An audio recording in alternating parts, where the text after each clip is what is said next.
Good evening. This is time for number 12 Positivity Hack delivered by myself, Beata Young, and today's guest, Marta Zucker. Marta, where in the world are you?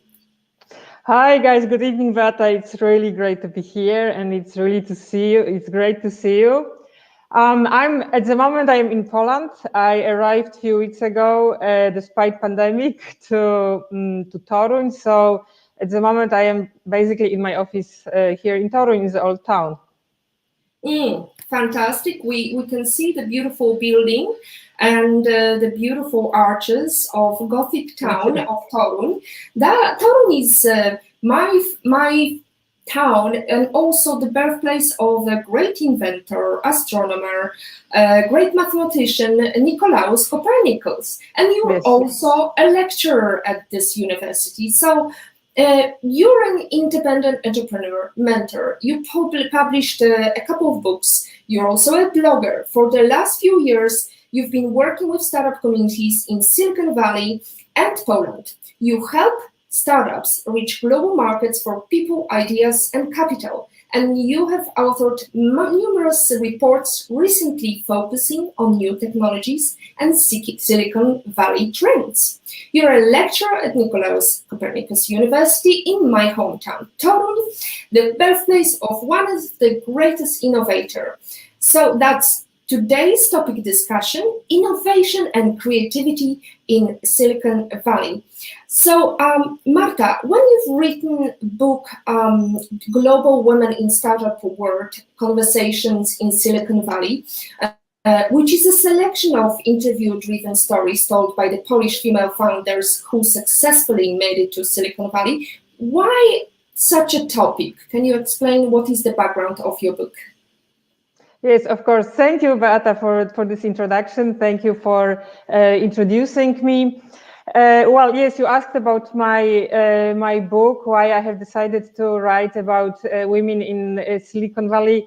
Well, basically, when I arrived to Silicon Valley, I decided to write about startups, and when I understood for myself, which was kind of a discovery which was kind of a discovery for me as well, that the women position in Silicon Valley is actually quite tough. To talk to successful women, and I decided, since I'm from Poland, I decided to talk to successful Polish female founders that are successful not just in Poland but also globally, on global scene, including in Silicon Valley. So basically, this is the idea.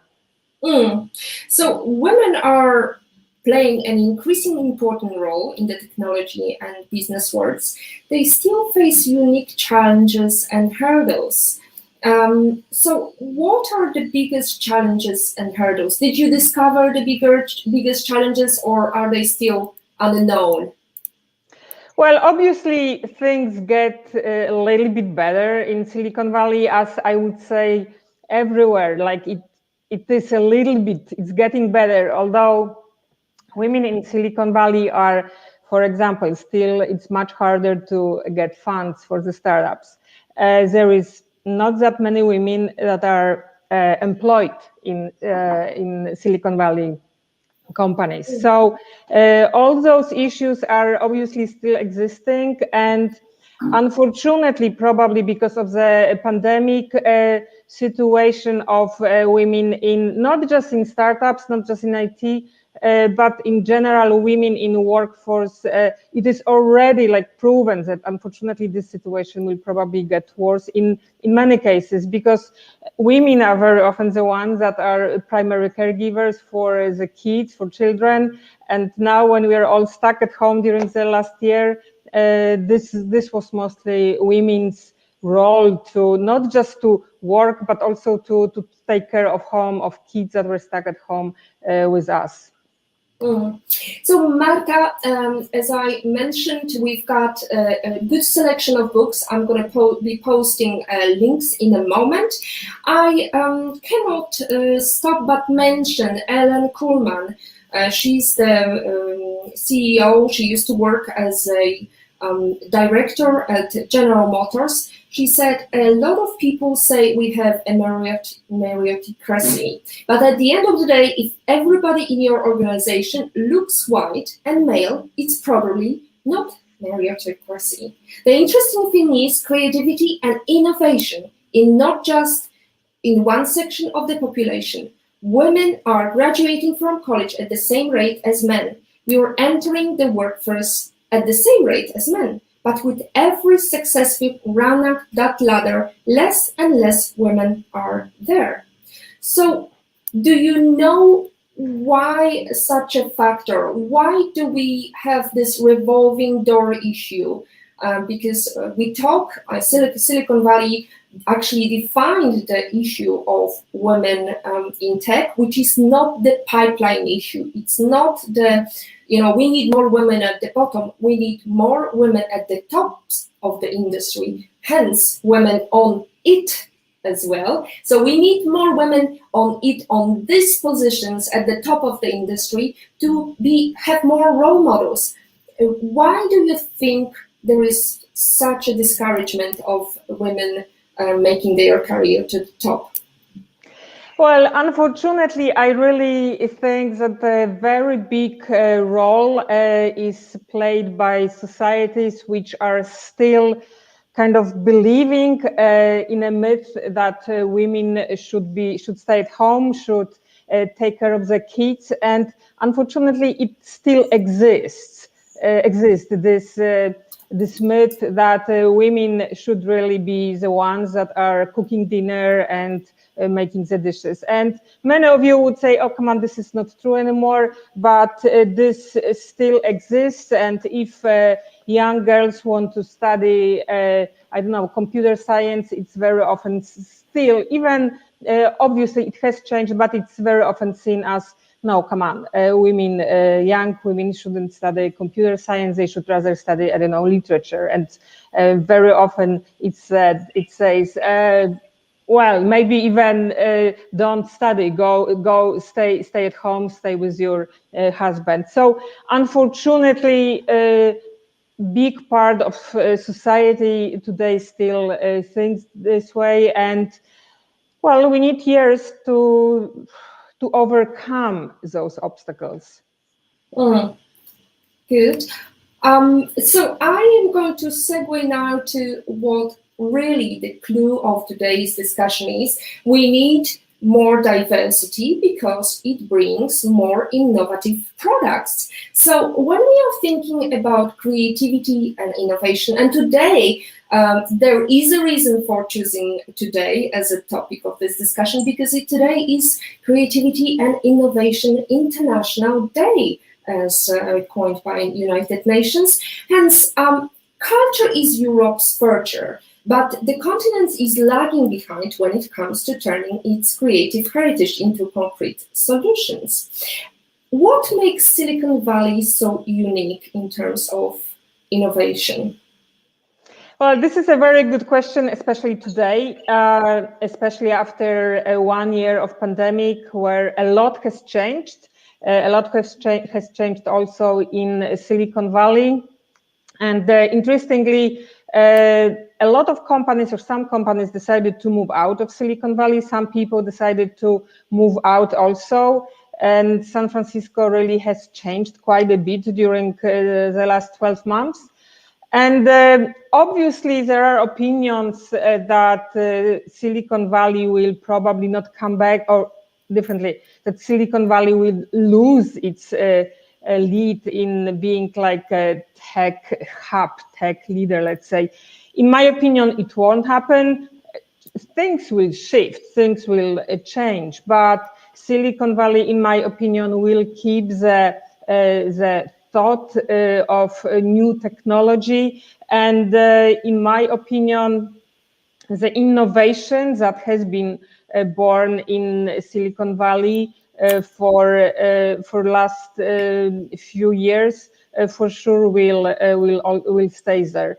And for sure, well, today, as you mentioned, it's Innovation Day, and for sure we need to think about sustainable innovation, about economies that will be sustainable, about development that will be sustainable. Without this direction, well, humans could face some serious issues, and I'm sure that Silicon Valley will go this direction. The new technology development in Silicon Valley, I'm sure, will go towards well, sustainability and sustainable development.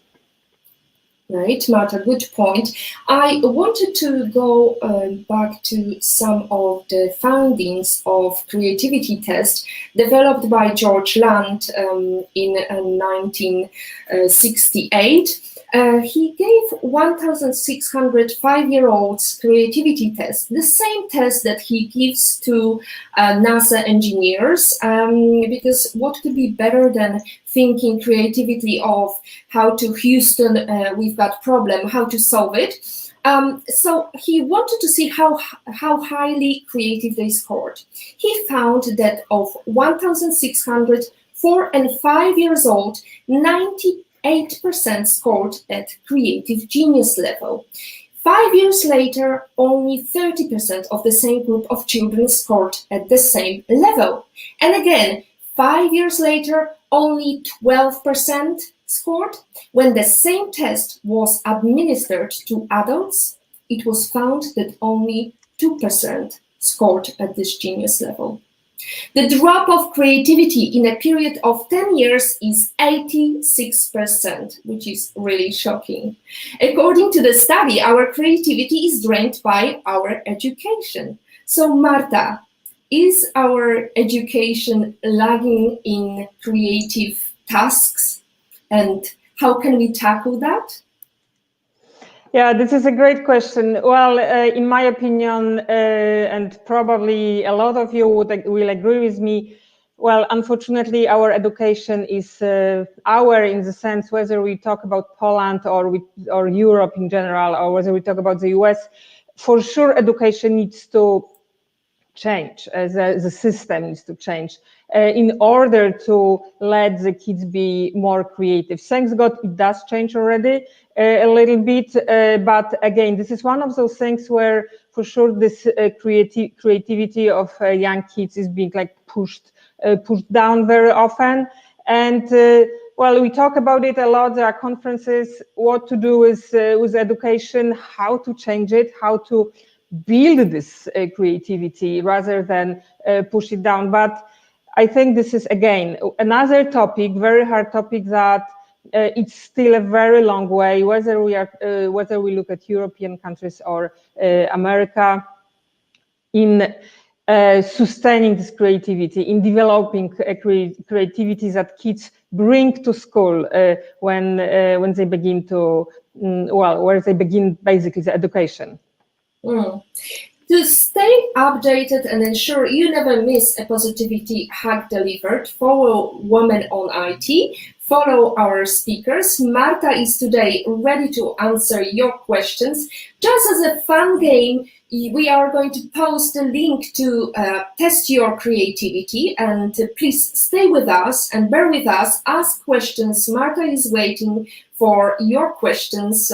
You've got unique opportunity to speak of author of several books, expert in Silicon Valley innovation, creativity, and we want you to succeed. The best success is achieved through innovation. So, centuries ago, miners sought their fortune during the gold rush. Yesterday's gold is today's creativity and innovation, virtual, intellectual, digital, and scientific gems.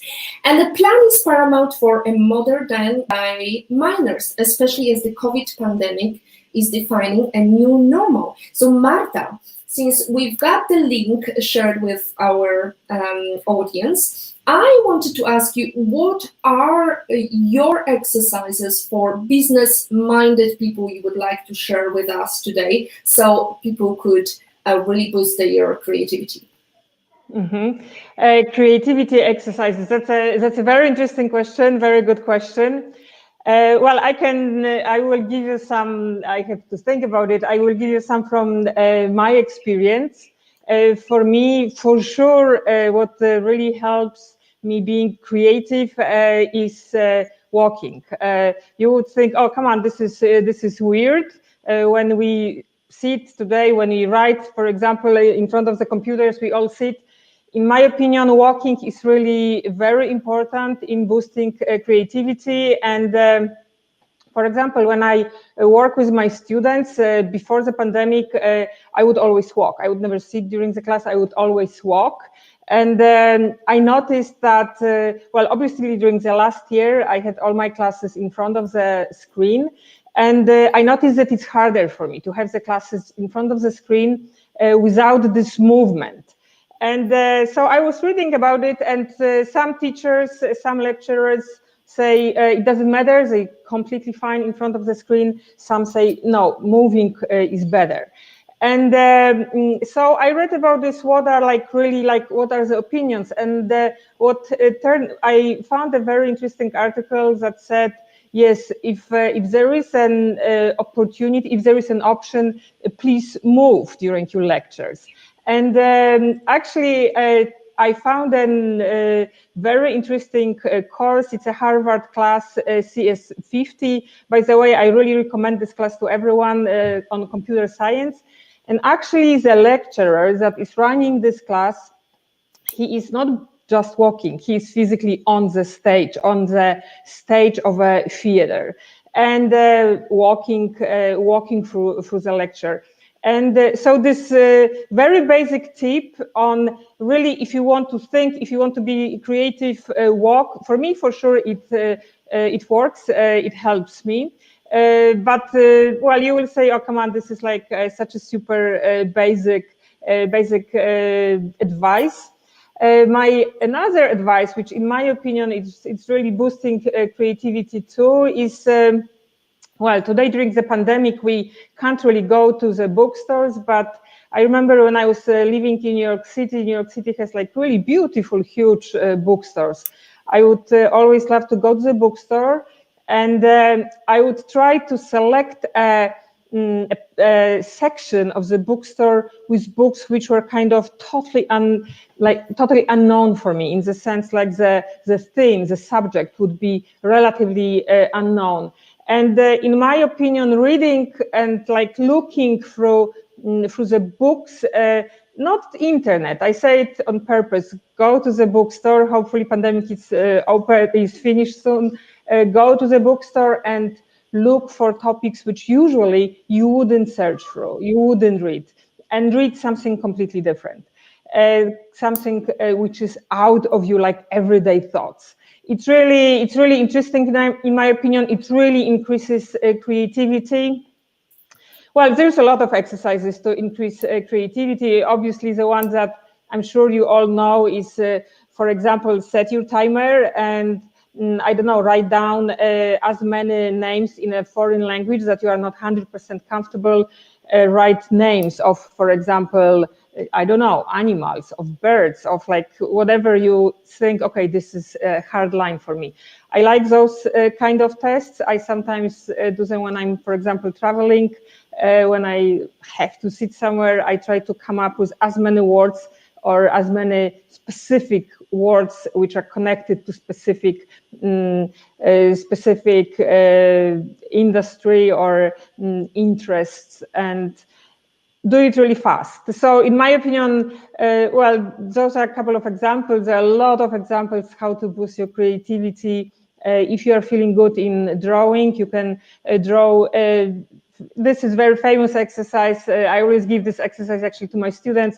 Draw 30 circles, and then within a few minutes try to make every circle a little bit different. Make a different picture with the circle. This is if you feel comfortable with drawing with your pen. So this creativity boosting is really helpful, and you can, moreover, you can do it really in many different situations, whether you want to be more creative because you are talking to your students, as I gave you the example at the beginning, or you want to kind of tickle your mind a little bit when you are on the Marta, train? did we lose connection? I can hear you. I think we have lost connection. It's working for you. Okay, so No, all working. all working. It's for me. Clearly, I'm here. Marta, are you Yes, there? Sorry, yes, I can had hear everything. a little backlash, so I wasn't Okay. sure where we finished. But actually, I wanted to just praise Marianne, who's sitting in the background. Great insights, Marta, and I can't wait to take the creativity test, Beata. Thank you. Thank you, Marianne. You can test your creativity soon. I cannot stop but think about the creative mind from Poland. Józef Hoffman, who is a musician and who created a paperclip. And I think that's also a great exercise to think about 100 ways of using paperclip, and you will be amazed how many ways you can use a paperclip. Dear viewers, perkers, wherever you are, think about ways you can use paperclip for and give us some hints. Maybe we can creatively stir today some ideas, and maybe we can invent something new. So when I think about the great inventors, I cannot stop but think about Wojcicki family, and you got an interesting story about, and I think the upbringing plays a vital role. Could you tell us a little bit about that family, Marta? Yes, of course. This is a very interesting family. And Esther Wojcicki, mother of 3 daughters, including Susan Wojcicki, who is today CEO of YouTube. Esther Wojcicki, a couple of years ago, she wrote a book, How to Raise Successful People. In my opinion, really wonderful book. I really recommend this book to everyone, regardless if you have kids or if you don't have kids. Regardless the age, it's a really very interesting book in my opinion. And the family, as you see on the slide, is also, well, it's interesting because those are 3 really successful daughters, and the family also has Polish roots. Because husband of Esther Wojcicki, Professor Wojcicki from Stanford University, today retired. He was a physician. He came to the United States as a child. So the family has Polish roots. I always, when I talk about women in Silicon Valley, I like to mention this family. I like to mention again Susan Wojcicki, who is CEO of YouTube, and she was actually in Poland a couple of years ago in Warsaw. So yes, this is for sure very important to have bond with your family, and I'm glad that the Silicon Valley family is has Polish roots. It's always nice. So we've got Polish roots with you as well, and I have to say that it was actually your mother who got us connected a couple of years back when I used to organize a startup group called Mission to Run. Dear viewers, don't let us distort your viewership, and I would like to segue from our lovely talk about families into our family-oriented Racy Mendoza, who's asking a question to Marta. As a career woman, how do you move forward when somebody is telling you that your idea won't work? Mm-hmm. Marta, that's a tricky one. Yes, thank you very much. This is a very good question, and I'm very glad that you asked it. This is connected to feedback. And in my opinion, this is one of the hardest things, really. First of all, to receive the feedback, and second of all, to know what to do with this feedback, because we all work on certain ideas, and obviously not every idea will be perfect. Not every idea will work exactly as you say here. And it is really very important to ask for a feedback. And it's actually also hard to, because people very often don't want to give this feedback. This is one of the trainings that I always do with my students. Please please give feedback to your colleague after the presentation. And students usually don't want to do it.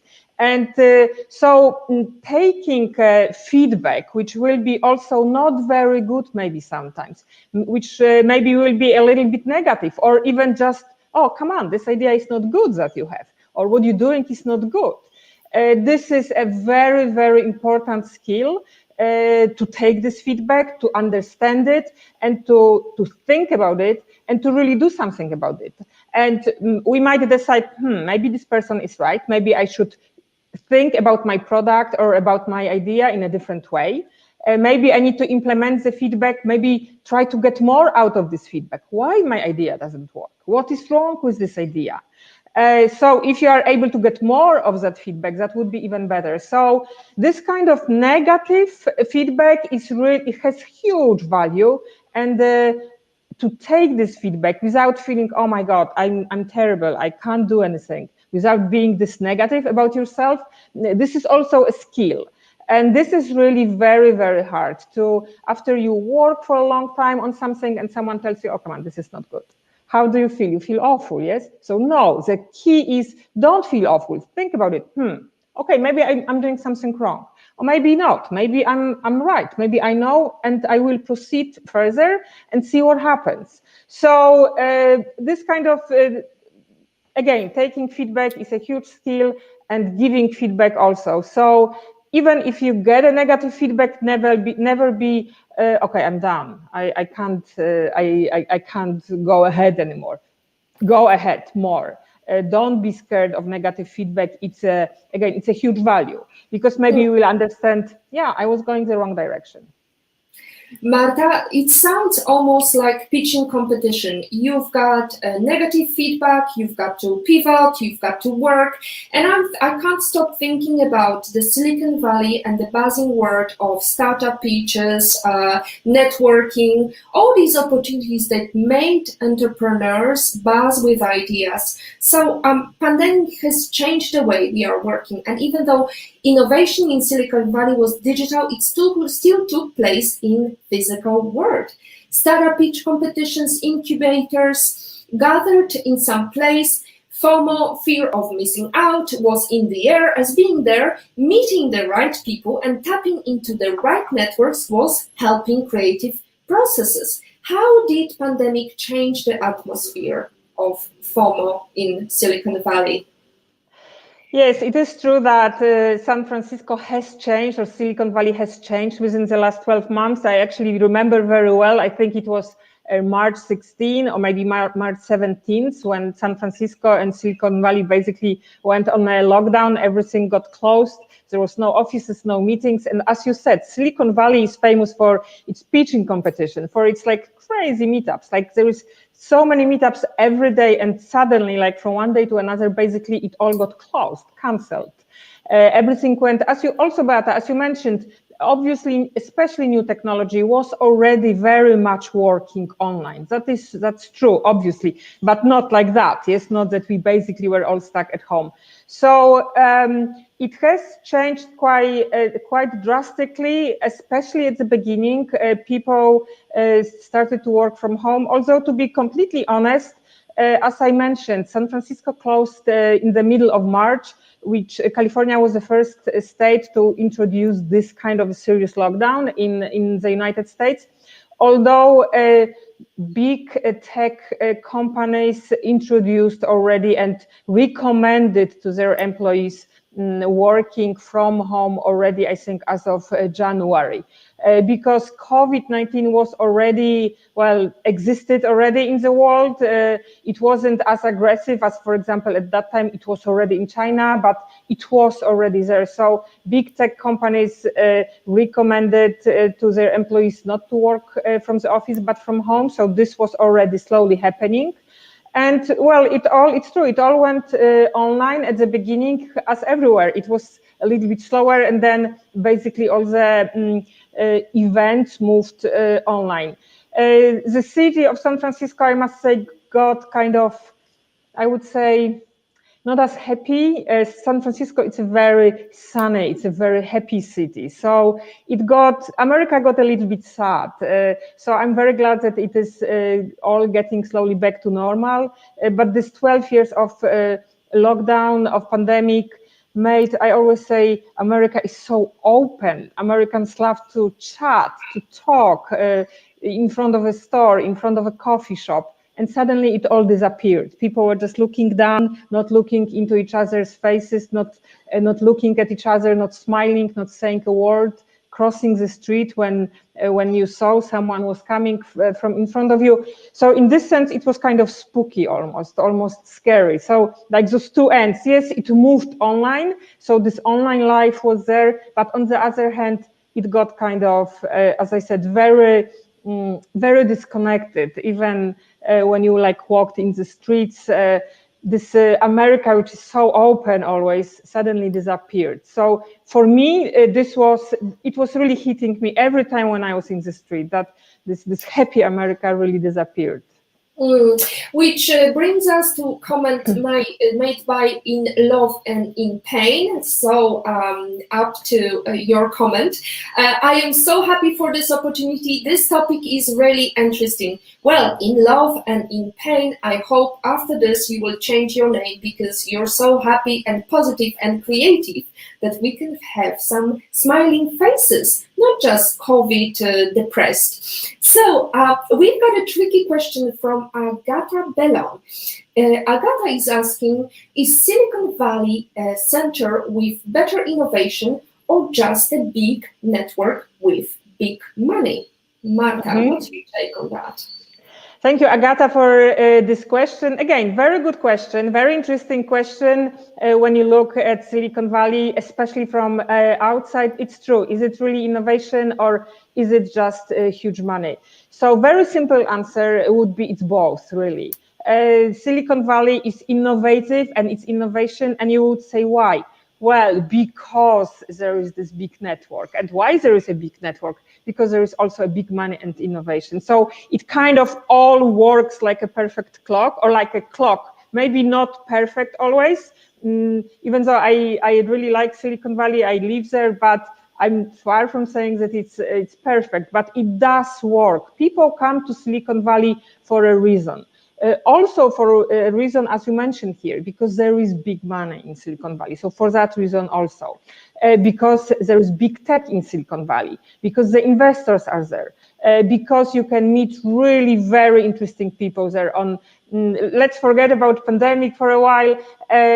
You can really meet during meetups, you can meet in person really big names, interesting people that come from all over the world to Silicon Valley. So it all kind of works together. So this innovation, which is there in Silicon Valley, wouldn't happen with all those with also those things that you mentioned here, without all those people that come there, which is this network that you mentioned, and also without that money, which is there. So without big, again, as I already mentioned, without big companies, but also with all the startups, which place themselves very often in San Francisco or in Silicon Valley. How it will change after pandemic? It is very, very interesting question. Because a lot of tech companies already decided that workers, employees don't have to come back to the office. Some of them are still making a decision. I'm sure that some of them will say, yes, our employees will come back to the office, but for sure it will shift, it will change.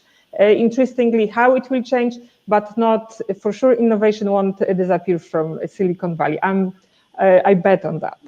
Well, by their nature, large companies typically can't foster a culture of innovation. Moving anything across the big corporation takes time, effort, everybody has to be briefed, and they err on the side of reducing risks, and their fastidious, cumbersome processes aren't exactly conducive to creative thinking. How is Silicon Valley playing a role for big corporations? Well, in my opinion, I would bite this question maybe a little bit different. Not necessarily how is Silicon Valley, how is innovation in general, this innovation of Silicon Valley, how important it is for for big corporation and big corporations. And actually, I was a couple of years ago, I was involved in a very interesting project, how to connect startups to big companies, to corporations. And this is like a very, very interesting and very important topic, and also very important task, because big companies are not able to, or are not able to introduce innovation in such a fast way, in such a proper way, let's say, as startups could do it. So that's why corporations really need to work with startups in order to implement innovations that actually sometimes they don't even know what kind of innovations they need. Corporations, they often know, yes, we need to innovate, we need to do things differently, but we don't know exactly how. That's why they need this startup culture. That's why the startup culture they really need to cooperate with startups. And I remember once I was on a meeting with a few representatives from a few corporations, and they said a very interesting thing, that it's actually really hard to find the right startups, to get in touch with them, and to find the startups that will really be able to help innovate their solutions, to implement this innovation in the company. So this cooperation of startups and corporations, even though the topic is already more than a few years old, it's still very important, and companies really need to work with startups. And I think more and more big companies understand it, that they really need to implement innovation, and it should be done with the help of startups. Maybe they need to take that test that Justin just exactly. And she is happy to report that she got 67.77 creative. Wow. Well done, congratulations, Justin. I'm very proud of you. I have to do it again, but I have to say it is quite tricky because you don't know what to answer. One question we have in line, and the production team is reporting to me that unfortunately Facebook doesn't work for comments. I'm sorry about that. I hope you are going to subscribe to our channels on Facebook, Twitch, YouTube, and be notified, and you can choose between the channels to make sure next time you can ask our guest a question. So, Veronica Pagio is asking, one of the barriers that I encounter with innovative thinking is the difficulty of getting out of my comfort zone. How, in your opinion, can one overcome being stuck in one's comfort zone? That's a tricky one. And I think all of these now creative thinkers are scratching their heads and how to hack your mind to get out of the comfort zone. Marta, what is your solution? Ika, again, very good question. This is a very interesting question also. Getting out of the comfort zone, it's the key, whether we are talking about innovation, whether this is actually the thing that I always tell my students during the first class. During this class, I really want you to think out of the box, not to be scared, and to get out of your comfort zone. Exactly this, what you are asking about, Ika, and then how to do it. That's why this is such a great question, because it's really not very easy. So how, for example, I'm trying to, again, this is a little bit related to what we were talking about before, how to boost our innovative thinking, how to think differently. And I mentioned it already that one of my exercises, I used to do it a lot in New York City, is going to the library, to the bookstore. It could be library too, obviously, and look for a different book from absolutely unknown topic for me. What I actually also do, I like reading books which are well, not totally out of different topic, but which have nothing to do with, for example, innovation. I really like history, and I, for example, read often, well, history books. So people are like, oh my God, why would you read about Poland from 19th century? And well, I like it. And for sure, it does improve my thinking about innovation or about problems that I'm solving the next day in a different way, because you take your brain somewhere else. You take it out of the issues that you are trying to solve, but you are still using this knowledge later when you are thinking about the innovation. So my basic advice, how to get out of the comfort zone and be and create innovation, try to focus on completely different topics that you would never think you would read about.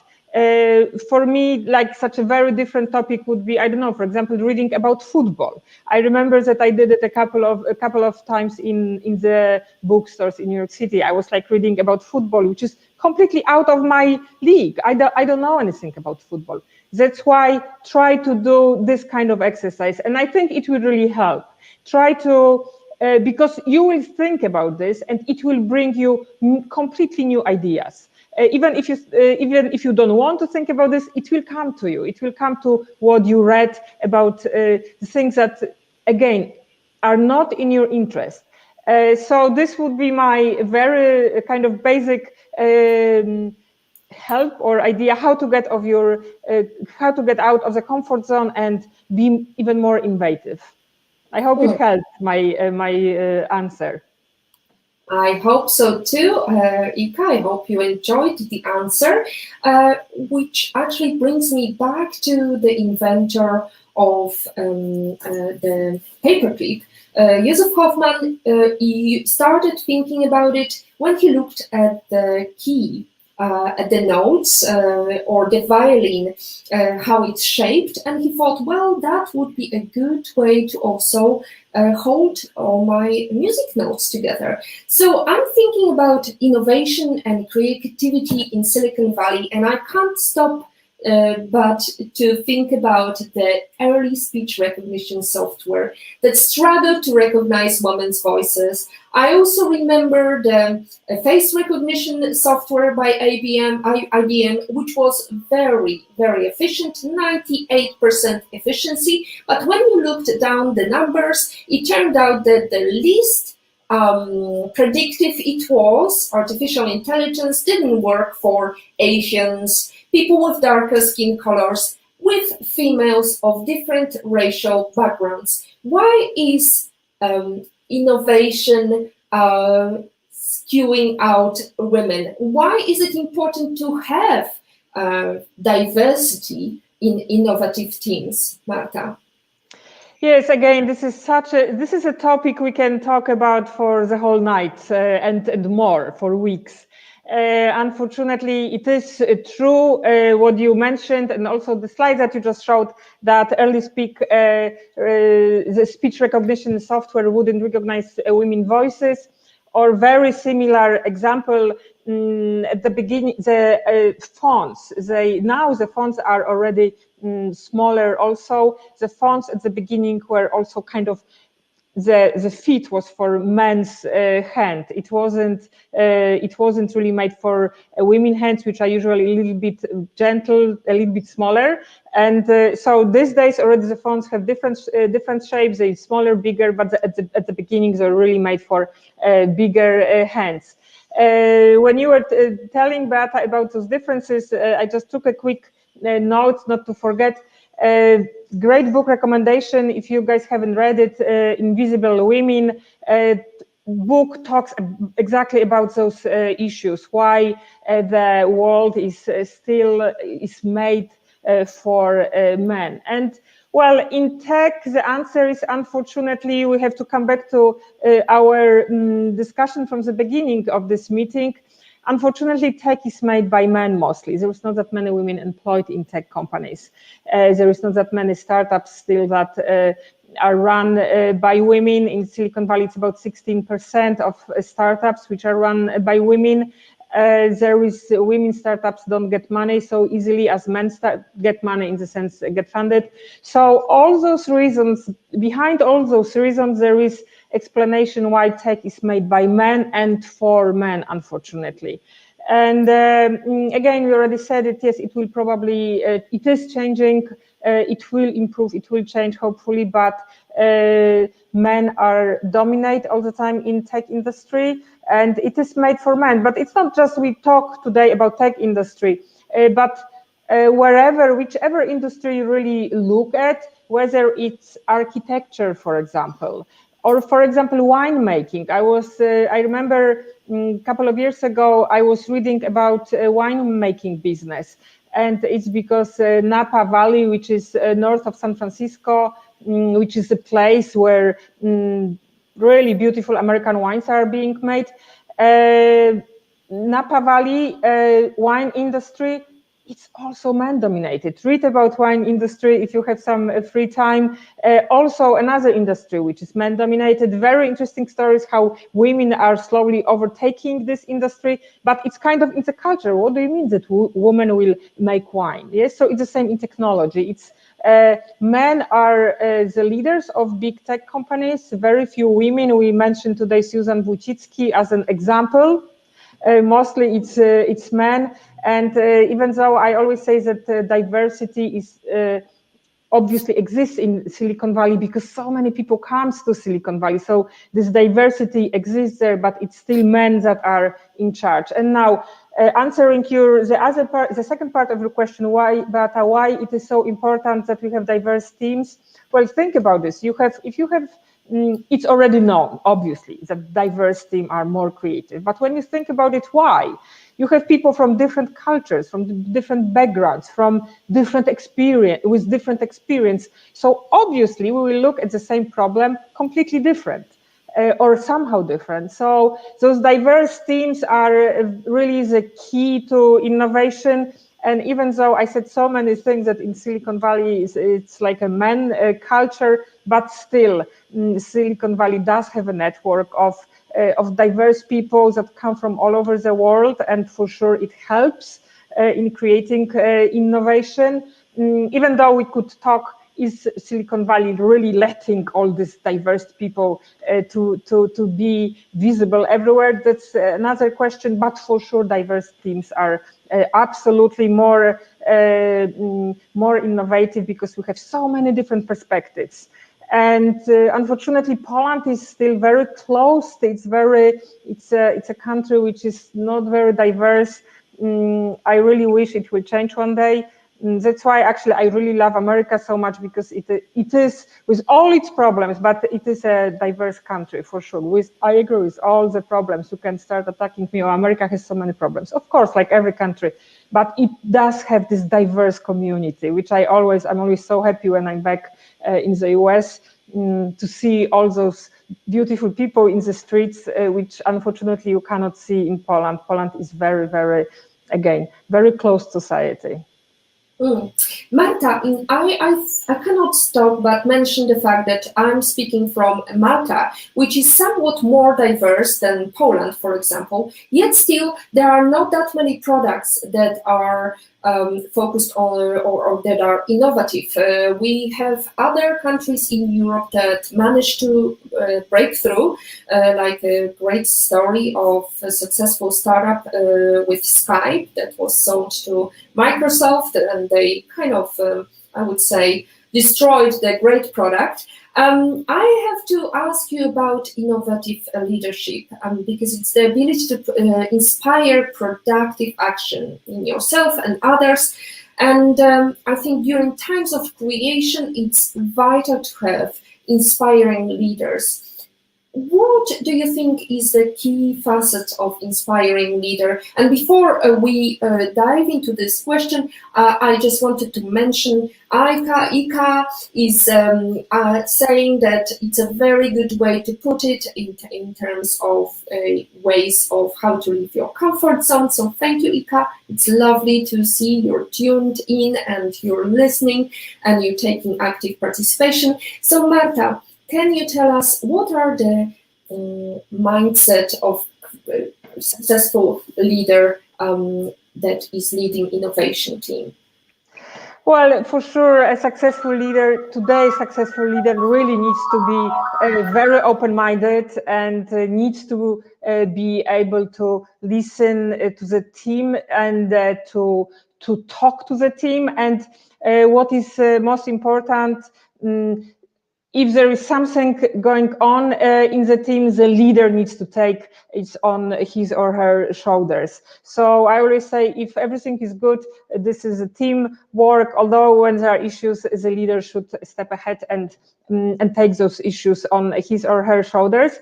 And also, which in my opinion, and this is an advice to not just to the leaders, but especially in my opinion, a successful leader really needs to have around himself or herself people smarter than he or she is. And this is the key to every successful company, that we really need to surround ourselves with people that know better, that know more than we do, especially in certain parts of our companies that we might not, we don't know everything in our company, how it should develop.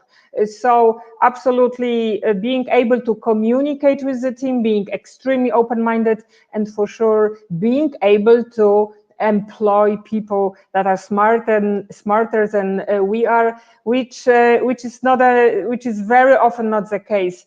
Employers very often don't want that, and this is a very good feature of a successful leader. Yes, have around yourself people that are smarter than you, and take all the negatives to your shoulders, and good stuff. Yes, this is my team. I don't know if I didn't lose you, Beata, because I can't hear you. We just had a brief interaction by ice cream company, and they are just delivering some ice cream. It's not really innovative way of delivering in pandemic, but I guess that's the way to do it during COVID, and to make this sound very, very big. So we've got a comment from Patrick Young, who's had a very exciting show last night about blockchain, and he touched upon some creativity and innovations in that field. Fabulous creative discussion, ladies. Thank you so much, Patrick. We've got 5 minutes to finish our show, so I encourage you to ask questions if you have any questions to Marta. I would like to also remind you to subscribe to our channels. That way you will never miss another positivity hack delivered. Today's topic is innovation and creativity, and I wanted to ask you a more kind of also another creative question. Let's say that. Can you please give us your favorite life lesson quote? Can you share how that was relevant to you in your life, Marta? Life lesson quote. Well, in my opinion, my quote in general, how I think we should all go ahead with our lives is not to be afraid. And there is this quote of Maria Skłodowska-Curie, and she said, "There is nothing to be afraid. There is nothing to be afraid of in life. You just have to understand it." This is a full quote. This is like maybe hard to remember, although a shortcut of this quote is really just don't be afraid. And if there is anything that you are afraid of, just make sure that you break those fears. I remember when I was a kid, I was already following kind of unconsciously this rule, but I remember that I was always like, oh my God, I'm so scared of that. and I knew that I have to overcome that. I don't know how I knew it, but I remember I was always this way. And today I always say, just don't be afraid. And if you are afraid, just go ahead, figure out why you are afraid of it, understand it, and then it will turn out that there's nothing to be afraid of. Just go forward. So this is my kind of a quote or lesson for life. Just really don't be afraid, and if you are, figure it out what is behind that that thing that is making you feel uncomfortable. That's a great quote from an amazing lady, Polish lady, Maria Skłodowska-Curie. Not many people remember that she was born in Poland and married a Frenchman, hence Curie. I wanted to, which brings me actually a story that I shared with our creative brain. She's working for us, Veronica.